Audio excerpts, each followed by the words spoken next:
دنیا کې یوه جزیره هم موجوده ده چې هغې کې صرف ماران او ماران دي. هغه جزیره نوم دی سنیکلینډ. دا برازیل کې یو کوټ کې پروت او دې ته د انسانانو داخله بالکل ناممکنه ده.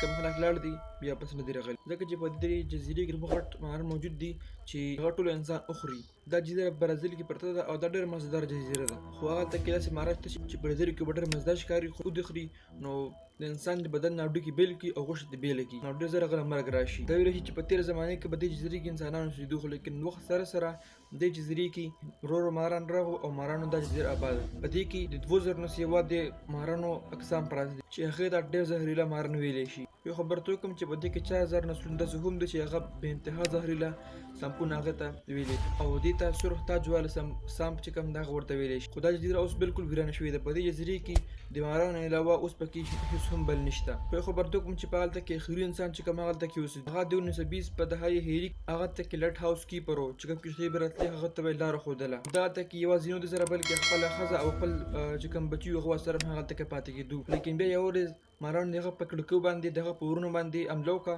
او دی یې ټول وخوړ. د دې وجې نه هلته کې مستقل رهایش اوس د چا ممکن نه ده، بلکې اوس هلته کې د تلو څوک هم جرأت نه کوي. دا ویلی شي زرګونه خلک هلته لاړو او دې جزیرې باره تحقیق کولو چې لاړ دي بیا واپس نه دي راغلي. دا ماران داسې ولې راغلل دې باره کې دا سمندري ډاکوانو هغې سره بله شي سونه وه، نو سونه دا هلته کې دی کېښودي. خو څو مارانو سره پوه شو چې یاره دا سونه څوک وانهلي.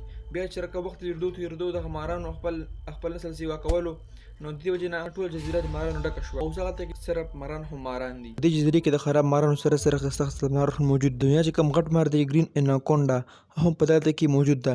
د ګرین اناکونډا وزن چې کوم دی هغه 120 پاونډ ده. دا واړه ځناور خو نه بلکې انسان نه غټ هم ځناور په یو غړپ کې تېرولی شي. دې جزیرې کې داسې مار هم موجود ده چې هغه الوځي، هغه یې غټ بوټي وخوږي، د بوټي چې کوم څانګه یې په یې باندې تاو شي د هغې نه او بره ته کله اسمان ته جم کړي نو تر 120 فوټه پورې هغه اسمان کې الوځي. ټیک ده. او دا زیاتر په انډیا کې یا دا شانتې انډیا سره چې کوم نور خوشحالي چې کوم ملکونه دي په هغې کې دا اوسېږي. څوک غواړي چې لاړ شي دغه جزیرې ته او ځان له سونه راوالي، کمنټ کې راته ووایي. همدارنګه ویډیو کوم دپاره بیا سره